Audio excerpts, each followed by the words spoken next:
You will hear a number of different recordings and you will have to answer questions on what you hear. There will be time for you to read the instructions and questions, and you will have a chance to check your work. All the recordings will be played once only. The test is in 4 sections. At the end of the test, you will be given 10 minutes to transfer your answers to an answer sheet. Now turn to Section 1. Section 1. You will hear a telephone conversation between a travel company employee and a customer.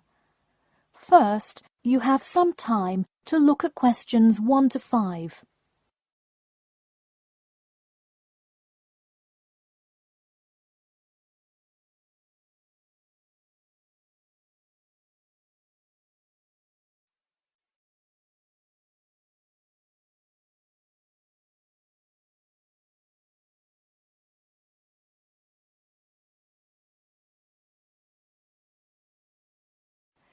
You will see that there is an example which has been done for you. On this occasion only, the conversation relating to this will be played first.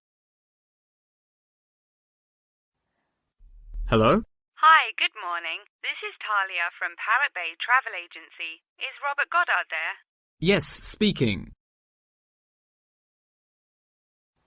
The man says that he is Robert Goddard.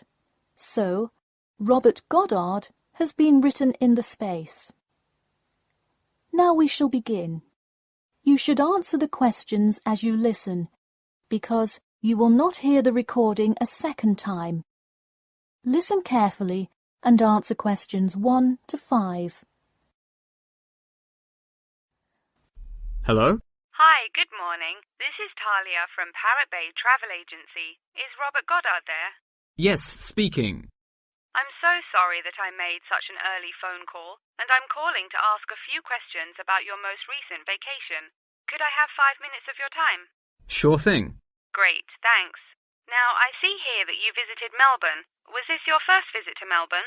No, I have actually been there twice before. I see. Now, what would you say was your favourite part about Melbourne? Well, I did like seeing the exotic wildlife, and there are great sights to see, but I have to say I was most impressed by the amazing weather. Yeah, the weather there is amazing. Which of the sites listed as part of our official tour did you see? And of those, which was your favourite? First I saw the theatre, which was beautifully designed. It was not nearly as cool as the town hall, though. The building is a huge part of Melbourne's history, definitely my favourite. I saw the aquarium too, but wasn't too impressed. I see. Yes, people often have great reviews of Town Hall. Now, I would like to ask you about your dining experience. Did you enjoy the food there? Absolutely, I loved it. I'm glad to hear it. Could you tell me a little bit about what you most enjoyed about the food? Being such an international city, I loved the variety. I could find any type of food I wanted, whether I wanted seafood, burgers, or anything else. You name it, and they had it. Did you drive to Melbourne? No, I flew. I thought about going by train, but in the interest of time, I decided to go by plane. Right, I see. Before you hear the rest of the conversation, you have some time to look at questions 6 to 10.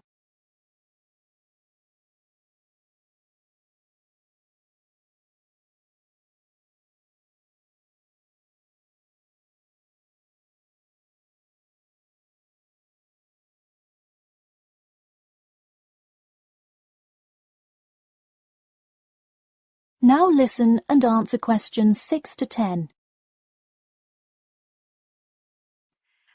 would you mind telling me whether you are under 20, between the ages of 20 and 40, or older than 40? It would be nice if I was still under 20.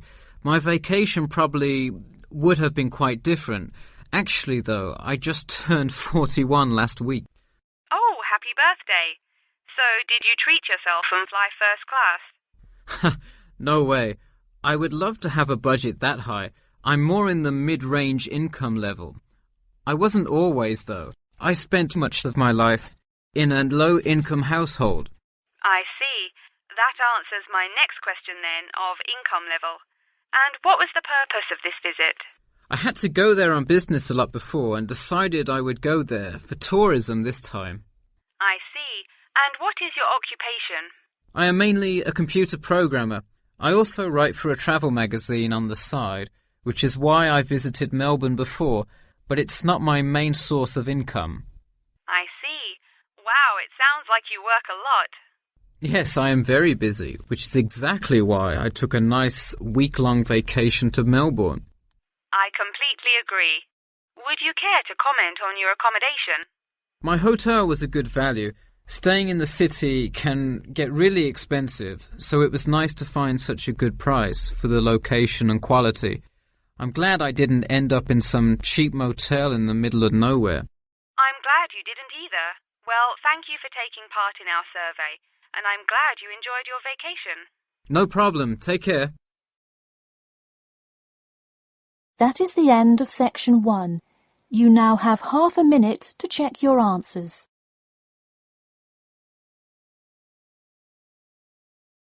Section 2.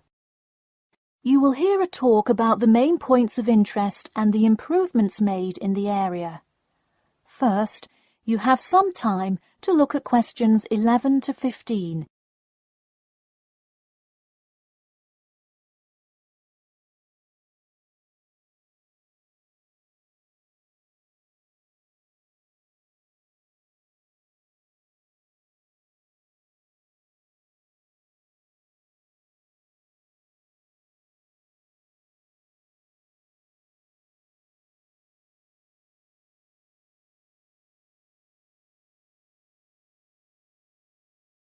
Now listen carefully and answer questions 11 to 15. Thank you all for coming to our community meeting. As you know, we're excited to unveil our improvement plan as we look forward to the influx of tourists in the summer months. I'll start with a quick overview of the main points of interest in the area for anyone who may not quite know his or her way around yet, and then I'll get to the improvements made. First off is my favourite, the Science Museum, which is on the corner of St George Road. If you have not visited yet, I encourage you to go before the busy season. It is absolutely spectacular. There is even a flight simulator you can try out. Just west of the Science Museum is the National History Museum. It's a sight not to be missed as well, with each floor devoted to a different era in our nation's history. There are special exhibits for children with interactive games and fun history lessons too. If you're looking for parking, it is available on the intersection of Queen Street and South King Street in the car park. Standard hourly and daily rates do apply. The best place for souvenirs is the shopping mall, though it gets extremely busy during peak times. You can get there from the Tube or the entrance on Timber Road, just south of Cornwell Road. This area has students everywhere, usually from the primary school across the street from the shopping mall. Classes often take field trips and engage in guided tours through the area. So that's the overview of the main sites, and hopefully by now I've given you a general idea of the area. Before you hear the rest of the talk, you have some time to look at questions 16 to 20.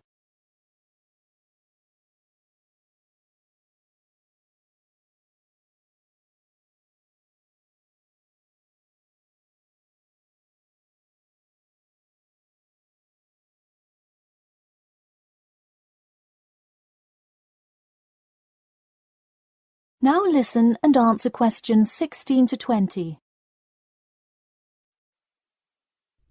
Now I'm going to outline the improvements we have made in our efforts to make the experience even better for each and every one of our visitors.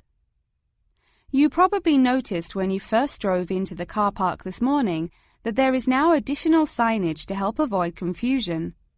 The directions were not entirely clear at first, so we have increased the number of one-way signs indicating the correct direction of traffic flow. Not far from there, in line with our mission of giving back to the community, we constructed a brand new playground for the primary school. It is really something to be excited for. The equipment is state-of-the-art and includes swings, a small climbing wall, and even an obstacle course. Now we'll head north and take a look at the Science Museum. In response to our feedback from past visitors to the museum, there is now free information available outlining not only upcoming IMAX showings, but also natural wonders like meteor showers, eclipses, and other cool natural events. The Science Museum isn't the only museum improving the experience of its visitors. The National History Museum has added an entire new wing to its facility to accommodate the large crowds of people gathering to see the Civil War exhibit, Inventions Timeline exhibit, and other wonderful sections of the museum. The increase in space will definitely give a more calm, comfortable experience for visitors. And finally, remember when there was actually a line at the mall entrance from the tube station? It was terrible trying to get anywhere from the tube because foot traffic got so backed up sometimes. We have addressed that by adding another entry point into the mall from the other end of the platform to disperse the crowd. So those are the major improvements we have made. Clearly, having too many people that want to visit and enjoy what our community has to offer the public is a good problem to have, and I am confident that we have made the changes necessary to accommodate the growing interest in the area. As always, we welcome any questions, comments, or concerns about the new improvement plan. In a few minutes, I will open up the floor for questions, but you can also contact me or any other board member by email or through the city website. Thank you for coming, and I now encourage you to stay for the questions and answers panel occurring between now and 10:30. That is the end of section 2. You now have half a minute to check your answers.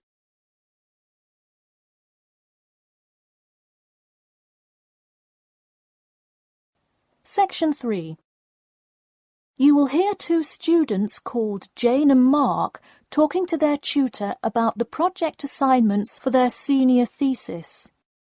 First, you have some time to look at questions 21 to 23.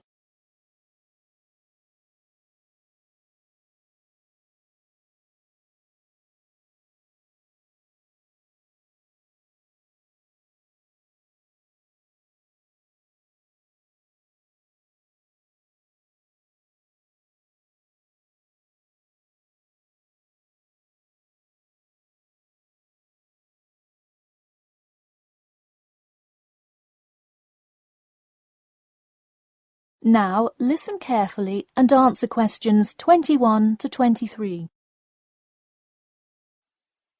So, you were both given your project assignments for your senior thesis today, right? Yes, and we already have to submit our topics next week. But how could they give us a grade this soon?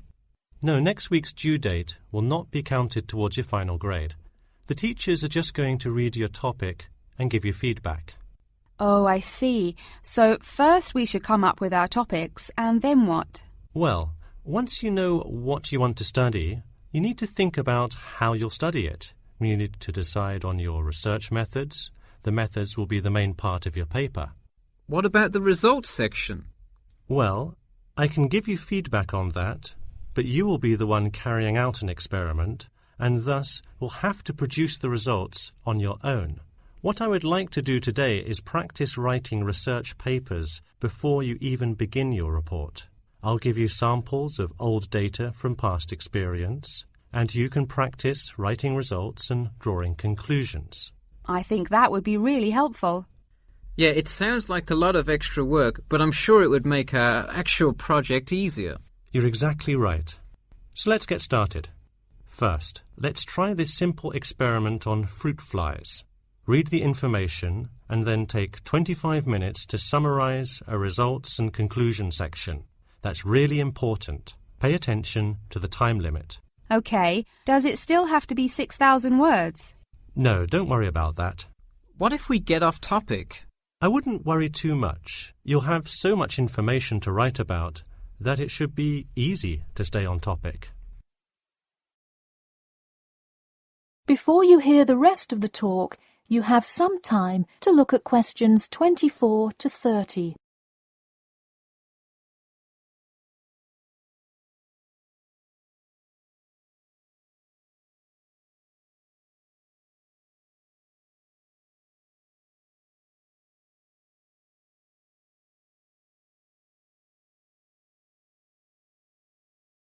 Now listen carefully and answer questions 24 to 30. But what about other sources? Well, for this assignment, you can use the one from your textbook. In your actual paper, you should find old experiments that support your topic. So do we need to find different types of sources? For instance, should I be conducting lots of interviews to use in my paper?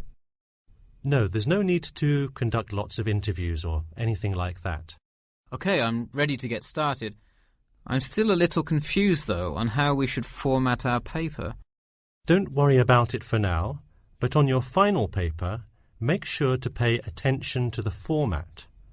It should follow the guidelines exactly. Oh man, I'm starting to understand why they give us all semester to do this. Are there any other small details like that we should know about? Not a whole lot. Make sure you provide 2 copies. One for your teacher, of course, but one for yourself as well. And of course, you know the due date, right? It's April the 11th, right? What? No, it's May 11th, right? Yes. The due date is May 11. Write it down. Oh, wow. Yeah, I need to note it. Also, I'm having trouble finding information on my topic. What if I can't find enough good sources? It's all right to change your topic. Just make sure to do it before the beginning of April. Oh, really? Wow, I'm definitely going to change it then. Just make sure to write a note to your teacher letting him or her know. OK, so getting back to writing this sample paper, where do we start? Should I just explain the experiment and what happened? Well, you need to start with your hypothesis, what you think will happen, and then describe your procedure. Then you can write up the results and your conclusions. Oh boy, I don't know if I can handle any more instructions. That is the end of section 3. You now have half a minute to check your answers.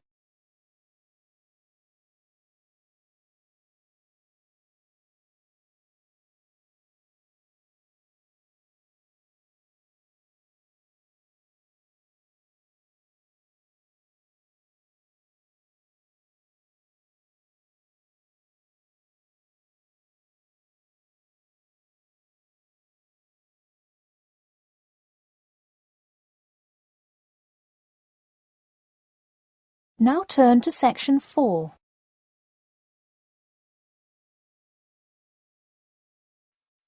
Section 4. You will hear part of a lecture about factors you should consider when creating advertising materials and the effects they can have on your product sales. First, you have some time to look at questions 31 to 40.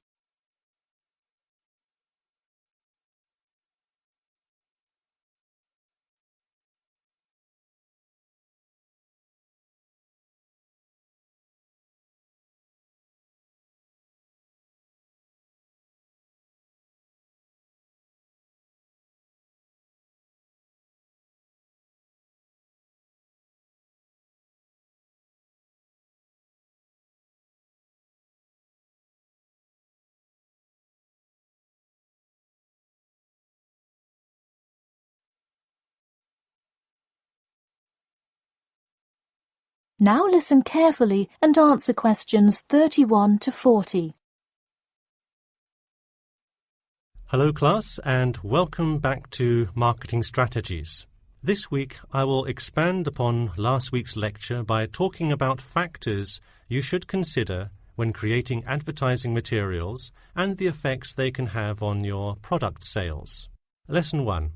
Limit your advertising to the geographic area of your target market. Though you may have a product that people want in a large area, the distance that customers are willing to travel is a significant factor in their choice of where to purchase that product. Take this example. If you're really hungry and decide you want a burrito, would you choose the restaurant that is a block from your apartment, or the one that is just as good, or even slightly better, across town? Of course, you'd pick the closer restaurant. Next, there's the method of communication to your target market. How do you decide among radio ads, TV commercials, flyers, or even word of mouth? While we often think of the visual presentation of ads, there's much more to advertising than the look. Studies show that consumers are much more likely to remember advertising slogans if there's also a sound plate. Did you know that your sense of smell is closely linked with memory? Think about Mandy's candy store up the road. Every time you walk past it, you can just smell the chocolate, right? I bet you can almost smell it now. Just mentioning the name brings about the smell memory and, in turn, a chocolate craving. What better way to sell chocolate bars? Obviously, sometimes appealing to the senses isn't the most practical way to advertise. For example, it's a good idea to come up with a marketing strategy that adapts to the product, especially digital products. The flexibility of this kind of products is extremely important, so it's very common for advertisers to form one single layout for all of their ads, the visual, the medium, even the majority of the content, and simply update the ad each time they come out with a new version. Remember, advertising is all about stirring up the right feeling in your potential customers, whether by stimulating the senses, appealing to the intellect, and so on. Once the customer experiences the ad, the important thing is his or her reaction. Someone could love the ad you made, but unless he or she considers buying the product, you failed to get the reaction you were looking for.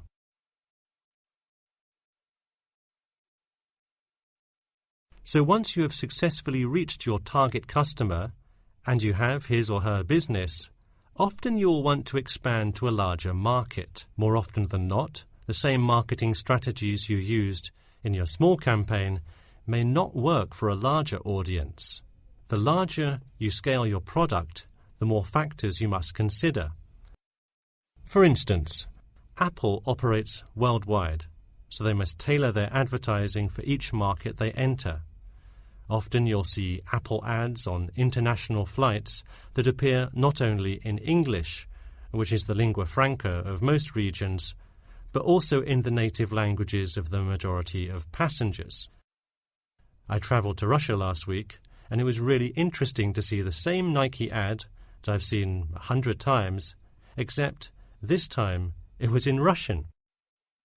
Okay, going back to the medium of the advertisement, even after choosing to create print ads instead of radio announcements, television commercials, etc., there is more to consider. If you print your ad in a newspaper, it will be read by a far different audience than if you print your ad in a popular magazine. Would you put an ad for the new Justin Bieber album in a newspaper? Probably not, because that product is most suitable for youths.